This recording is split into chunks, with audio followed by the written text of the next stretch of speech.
오늘은 우리가 좀 특별한 예배를 드리는 날이죠. 여러분은 지금 이 시대 세상이 돌아가는 모습을 어떻게 보시나요?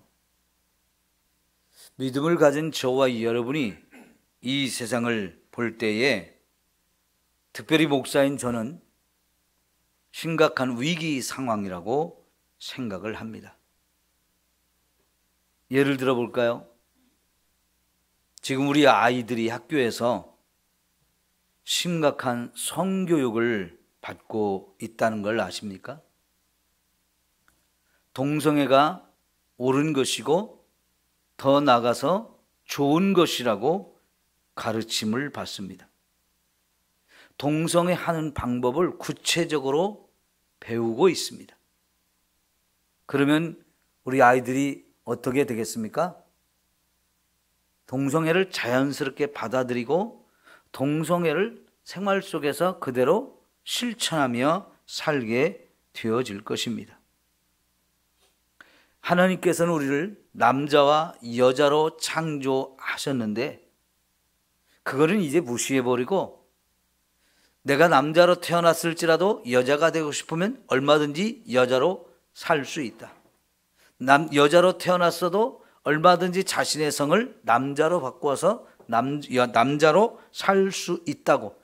이게 우리의 권한이고 우리의 권리이고 이것이 우리에게 주어진 자유라고 하면서 인간이 마음껏 정할 수 있다고 가르칩니다. 가족이라는 것도 아주 다양한 형태가 있는데 지금까지는 우리가 알고 있는 것은 아빠와 엄마가 만나서 가족을 이루고 우리 자녀를 낳아 기르는 이런 형태만 알고 있었는데 세상에는 이런 형태의 가족만 있는 게 아니고 다양한 형태의 가족이 있다.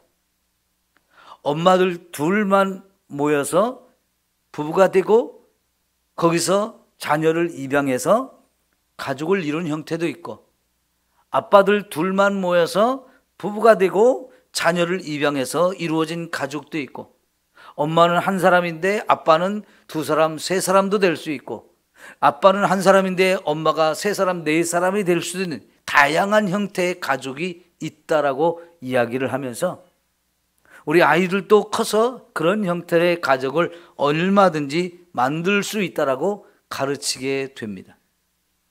이게 얼마나 심각한 일입니까? 미국의 어느 초등학교 선생님이 시험을 아이들에게 문제를 내면서 단어를 맞춰보라고 냈어요. M이라고 하는 글자로 시작이 되는 글자인데 상대방을 팍 내게로 끌어들이는 힘을 가진 그걸 뭐라고 말하느냐? 원래 답은 magnetic, 자석이라는 뜻이었습니다. 그런데 아이들의 83%가 M으로 시작한다고 하니까 바로 떠올린 게 뭐였냐면 mother라고 하는 단어였어요. 그래서 아이들이 85%가 엄마라고 하는 영어 단어를 썼습니다. 그런데 선생님이 원래 요구했던 답은 자석이라는 단어였는데 아이들이 엄마라는 단어를 썼거든요. 근데 가만히 답을 읽어보니까요, 이것도 맞는 답인 거예요. 그래서 선생님이 그 답을 mother라고 쓴 이 답을 다 인정하고 옳다고 채점을 했다는 겁니다. 여러분, 전 세계의 많은 나라 중에 영국 문화원이 있는 나라가 있어요. 우리나라도 서울에 가면 영국 문화원이 있는데 그런 문화원이 전 세계에 있는 많은 나라들의 문화원에서 세상에서 가장 아름다운 단어가 뭐냐라고 물어봤대요. 그랬더니 정말 거의 대부분의 나라에서 동일하게 가장 많이 나온 답이 뭐냐면 엄마라고 하는 단어라는 거예요. 여러분, 이 엄마라고 하는 단어는 그냥 생각만 해도 막 마음이 끌려지는 단어. 생각만 해도 너무 아름다운 단어. 그래서 세상에서 제일 아름다운 단어가 엄마라고 하는 단어로 많은 나라 사람들이 답을 했다는 거예요.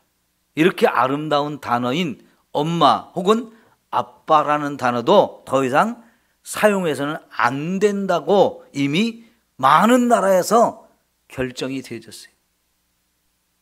유럽의 여러 나라에서는요, 엄마, 아빠라는 단어를 사용하지 말고 부모 1, 부모 2, 부모 3, 부모 4 이런 단어를 쓰라는 겁니다. 이렇게 우리가 생각해도 너무나 아름다운 단어들을 사용하지 못하는 세상이 지금 점점 되고 있고, 우리도 그렇게 될 가능성이 너무나 많습니다. 이거는 지금 우리 세상이 가고 있는 이런 변화들의 아주 지극히 일부분만을 제가 말씀을 드려요. 오늘 설교 시간에 제가 다양한 얘기를 다 말씀드릴 수가 없기 때문에 이 정도만 말해도 여러분, 우리가 사는 지금 이 세상이 얼마나 심각한 위기 상황인가 하는 것을 우리가 생각해 볼 수 있지 않습니까? 한 번도 상상하지도 못했던 일들이 지금 우리 가운데 일어나고 있는데 너무나 끔찍하고 무서운 변화가 일어나고 있는 겁니다. 누가 우리 아이들한테 이런 성교육을 시켜야 된다고 말을 하는 겁니까? 왜 이런 내용을 교과서에 넣어서 아이들을 지금 가르치는 상황이 되고 있는 겁니까? 아이들을 가르치는 교과서를 만드는 많은 사람들이, 또 그걸 가르치는 많은 선생님들이 이런 것을 받아들이고 인정하는 시대가 된 겁니다. 우리 사회에 그런 사람들이 많다는 이야기입니다. 그런데 이것이 선생님들만의 문제가 아니에요. 동성애가 정상이라고 주장하는 사람들, 그래서 차별금지법을 만들어서 그런 사람들이 인권을 보호하고 지켜줘야 된다고 말하는 사람들이 지금 우리 사회에 너무나 많아졌다고 하는 거예요. 그런 사람들이 국회의원이 돼가지고 차별금지법을 만들려고 법안을 발의하고 그거를 찬성하고 얼마든지 눈치 봐가지고 기습적으로 이 법을 통과시키려고 하는 국회의원들이 상당수가 있다는 사실을 우리가 알아야 합니다. 선생님들도 그런 생각을 가진 사람들이 많은 것도 심각한 문제이고요. 여러분, 언론을 보면 이런 동성애나 이런 것들이 잘못된 것이라고 지적하거나 교과서에서 이런 내용을 가르치는 게 잘못된 거라고 지적하는 내용이 하나도 없어요. 오히려 지금 많은 프로그램에서 동성 연애자들이 공공연하게 출연을 하거나 어떤 드라마나 어떤 예능 프로그램에 이런 데에서 동성 연애자들이 등장하는 그런 내용들이 뜬금없이 갑자기 튀어나오는 일들이 점점 많아지고 있어요. 앞장서서 언론이 이런 문화를 세상에 퍼뜨리고 있는 겁니다. 오늘 서울에 있는 집회가 적어도 한 100만 명 정도 모일 것으로 예상을 합니다. 여러분, 그러면 우리나라에서요 100만 명이 한 자리에 모였던 일이 있었을까요? 없었습니다. 그건 역사 이래에 어마어마한 숫자가 한 자리에 모이는 사건이기 때문에 너무나 놀라운 일이에요. 이걸 주최하는 측에서도요 사고가 없어야 되는데 혹시라도 사고가 날까봐 굉장히 염려를 하고 있고, 또 이런 일을 하려면 국가에 이제 경찰청에 신고를 해서 허락을 받아야 하는데, 이거를 허락해주는 경찰청이 허락만 해주는 게 아니고 질서와 안전을 책임져야 되기 때문에 경찰도 지금 굉장히 바짝 긴장해갖고 엄청난 준비를 하고 있어요. 과연 100만 명이 모일지 안 모일지는 모르겠습니다만은 100만 명이 넘을 수도 있고 적을 수도 있는데 어쨌든 이것은 어마어마한 숫자가 모이는 일인데요. 여러분, 이런 일이 지금 뉴스에 나옵니까? 안 나옵니까? 잠깐 언급은 되더라고요. 그런데 왜 모이는지는 말하지 않습니다. 그냥 이런 모임이 오늘 서울에서 100만 명 정도의 사람들이 기독교 계성에서 모인다고 이런 뉴스를 할 뿐이지 핵심적인 왜 우리가 모이는지 그런 얘기는 안 합니다. 왜 안 할까요? 동성애를 그리고 차별금지법을 반대한다는 내용이기 때문에 언론이 그것을 언급하지 않는 거예요. 왜 안 할까요? 인권위원회에서 언론사들을 불러서 언론 보도 준칙이라는 걸 만들어서 동성애와 관련된 것은 절대 보도를 하지 못하도록 협의를 했기 때문에 그래요. 여러분, 이거는 마치 박정희 독재 시대에 혹은 전두환 독재 시대에 독재자들이 언론을 통제했던 것보다 더 심한 통제를 하고 있는데 언론이나 어느 누구도 이것에 대해서 잘못됐다고, 왜 이런 걸 우리가 따라야 되냐고 반대하거나 이 문제를 지적하는 사람들이 없는 시대에 우리가 살아요. 왜 그렇습니까? 그렇게 하는 것이 당연한 것처럼 언론이 받아들이고 있기 때문에 그런 것입니다.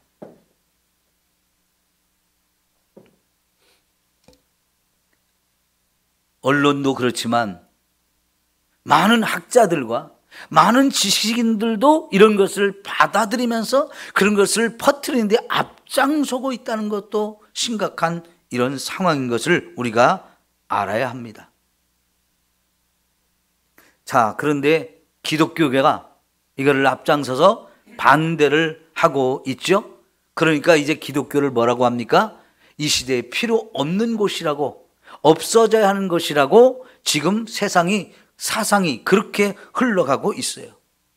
기독교는 우리 사회를 선진국으로, 시대를 앞서가는 것으로 발전시키지 못하고 우리나라를 후진시키고 있고, 우리가 발전하는 것을 가로막고 있는 위험한, 너무나 보수적인 고리타분한 집단이라고 생각을 하거나 아니면 반인권적이고 몰상식한 집단으로 자꾸 몰아붙이면서 노골적으로 교회를 공격하고 심지어 교회가 없어져야 할 것으로 지금 생각을 하고 있습니다.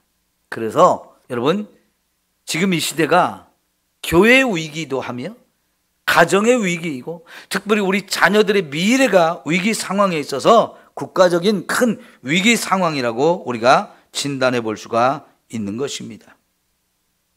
여러분, 우리가 차별금지법이라는 것을 왜 반대를 합니까?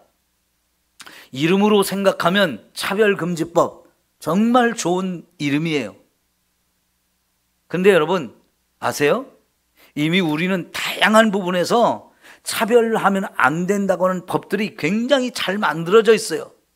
장애를 가진 사람, 인종에 의해서, 또 어떤 학력에 의해서, 지역에 의해서, 어떤 실력에 의해서 여러 가지 차별받는 일들이 있어서는 안 된다고 각 분야에 정말 좋은 법들이 잘 만들어져 있어요. 근데 그런 거 다 알면서도 이 모든 법을 더 포괄적으로 해서 이 포괄적인 차별금지법을 만들자고 하는데 목적은 딱 하나예요. 동성애를 인정해 주기 위해서, 동성애를 합법화시키기 위해서 이 차별금지법을 만들고자 하는 겁니다. 이게 가장 큰 목적이에요. 그러면 여러분, 동성애가 정말 합법화되어야 합니까?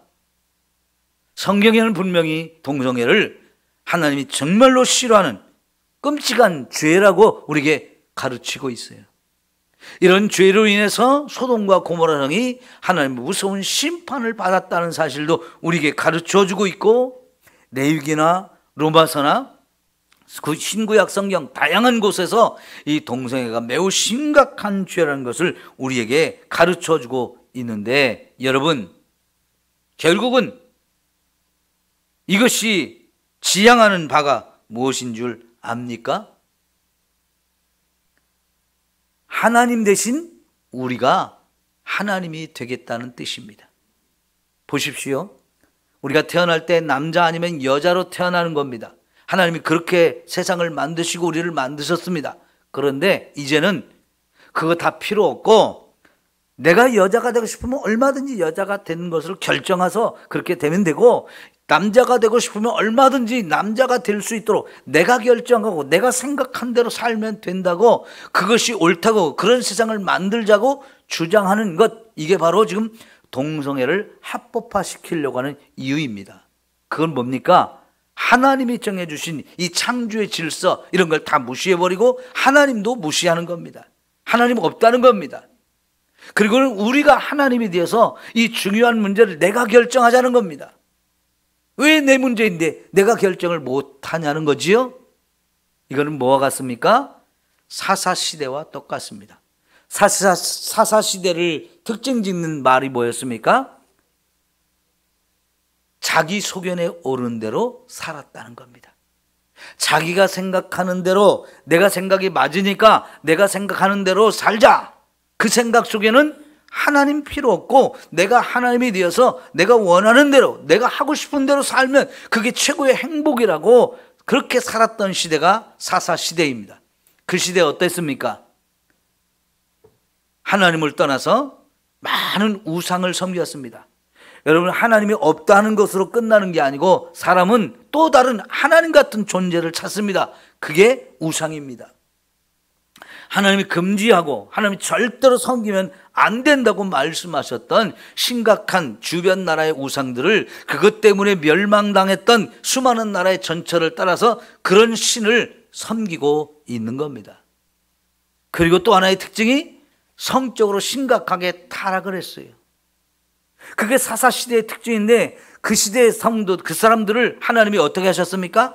사방에서 적이 쳐들어와서 나라를 빼앗기고 식민 통치를 받고 뭐 좋은 것 다 빼앗기고 종살이를 하고 괴롭힘을 당하고 학대를 당하는 일들을, 수모를 당하는 일을 엄청나게 경험을 하는데, 회개하면 하나님이 용서해 주시고 그들을 구원해 주시면 또다시 옛길로 돌아가고 또다시 옛길로 돌아가는 일을 수없이 반복을 하면서 350년의 시간을 보냈어요. 이게 정말 너무나 혼탁하고 너무나 어둡고 너무나 끔찍한 고통과 수모의 시간이었는데, 지금 우리 시대가 그 시대를 닮아가고 있다는 겁니다. 여러분, 지금 이렇게 성적인 타락이 심각해지면 어떻게 됩니까? 성윤리를 다 없애자는 겁니다. 성적이라는 것, 성은 하나님께서 우리를 창조하실 때부터 주셨고요, 부부간에 만나서 부부 사이에서만 이 성적인 아름다움을 누리게 하셨고 그걸 통해서 자녀들을 생산하게 하신 겁니다. 그래서 부부관계를 떠난 그 어떤 성관계도 하나님은 금지시켰는데요, 그래야 건강한 가정이 되고 건강한 자녀들을 생산할 수 있고 이 사회가 유지될 수 있기 때문에 하나님이 그렇게 만드셨거든요. 그런데 이제는요, 그런 모든 성적인 윤리를 다 제거하자는 겁니다. 그러면 여러분, 남자와 여자 이거 말고 내 스스로가 성을 스스로 결정한다면 지금까지만 해도 성이 50가지가 넘어요. 사람들이 만든 성이 50가지가 넘어요. 저와 여러분, 세상에 도대체 무슨 성이 그렇게 많다고 할지 여러분 상상도 안 되잖아요. 그런데 앞으로 세월이 가면은, 시간이 가면 갈수록 또 다른 성도 계속 만들어질 거예요. 우리가 들어보지 못한 성, 온갖 성들이 많은 거예요.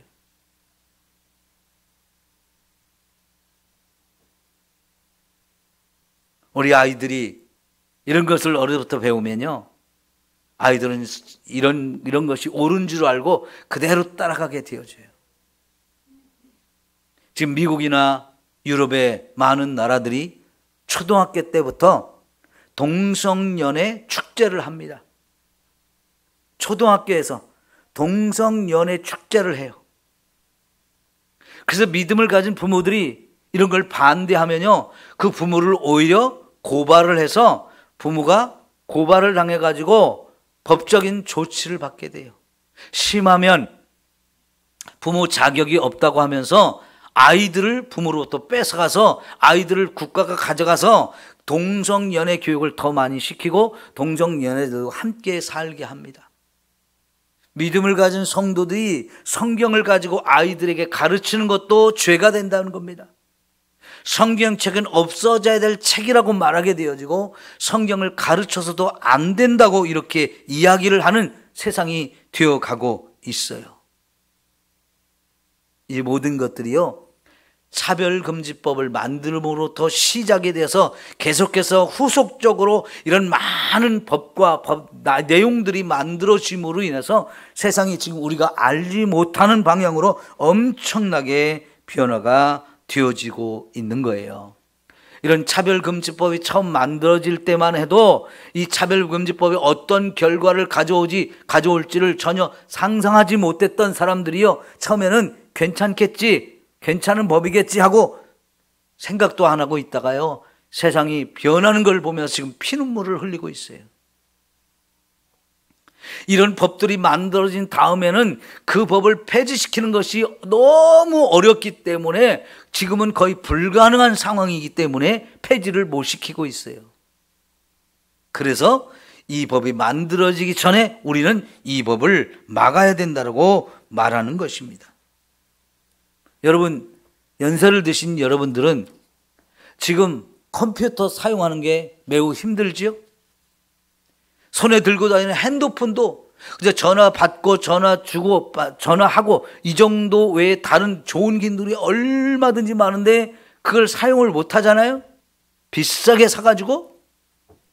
여러분, 이제는 음식점을 가도 눈앞에 화면에다가 원하는 걸 찍어서 주문을 해야 되는데 그걸 어떻게 사용할지 몰라서 못하는 분도 많고요.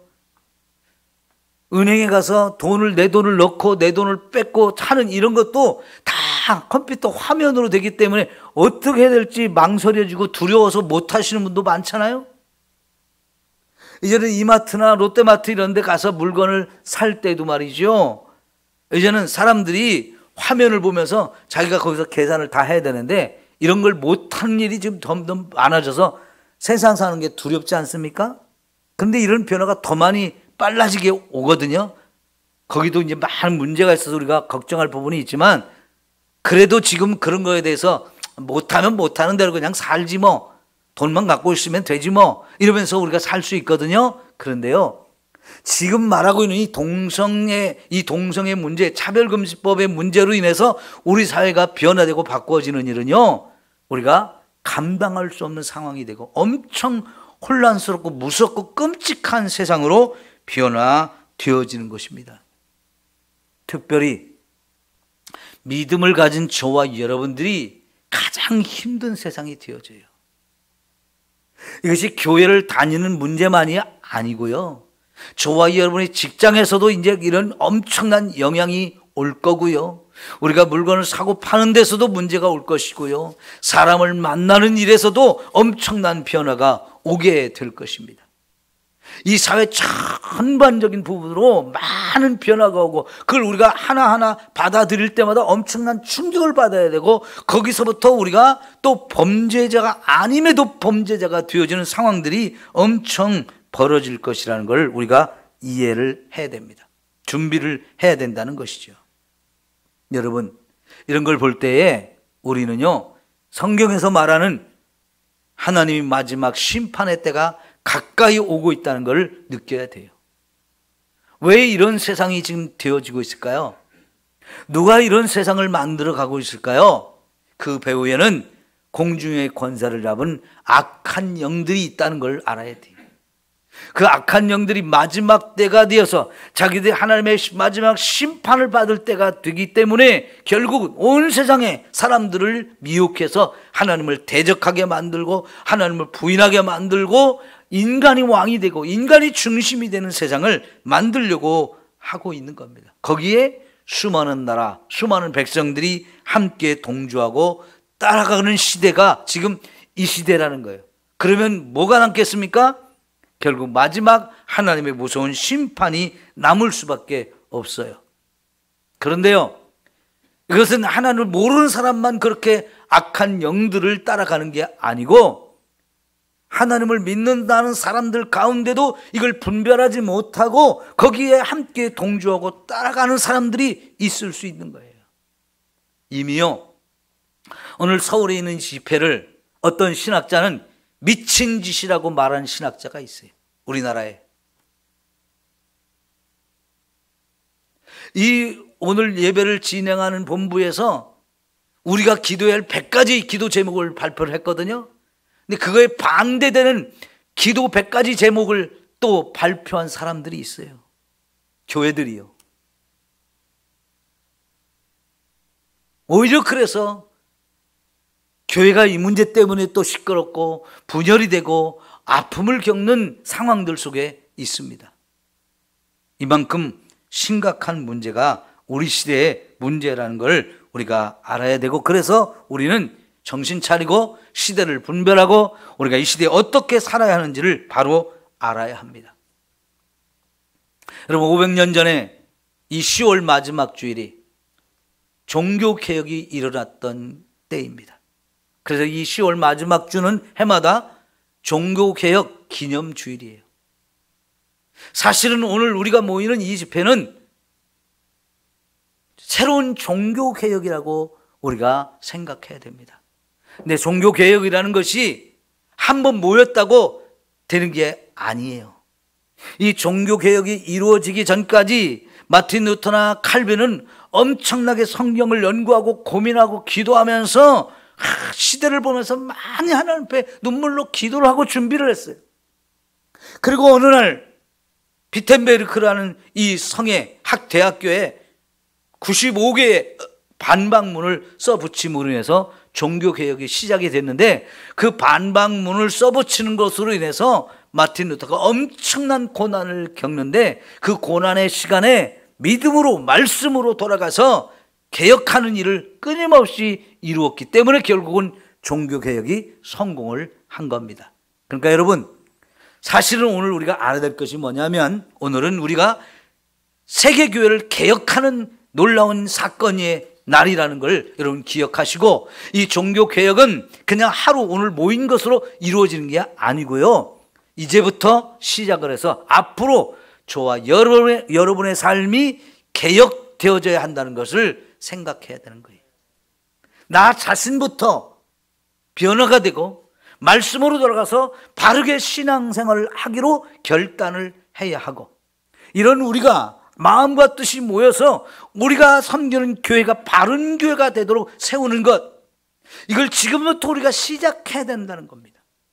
그리고 이런 변화들이 나에게서 정말 일어나고 우리 교회가 이런 변화가 제대로 이루어질 때 세상이 보면서, 아, 저기가 생명이 있구나, 저 사람들이 하는 말이 진리구나 하는 것을 세상도 인정하고 하나님도 인정해 주셔야 진짜 개혁이 이루어지는 거예요. 오늘 우리가 서울에 가서 예배 한번 드렸다고 나라가 변할까요? 아닙니다. 시작하는 거예요. 나라를 건강하게 만들고 바르게 만들기 위해서 이제부터 시작하는 일인 거예요.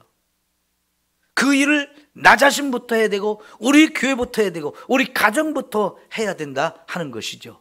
그래야 우리의 가정들이 건강해지고 우리 교회들이 바르게 서고 이 나라를 바르게 세울 수 있는 길이 되어지는 겁니다.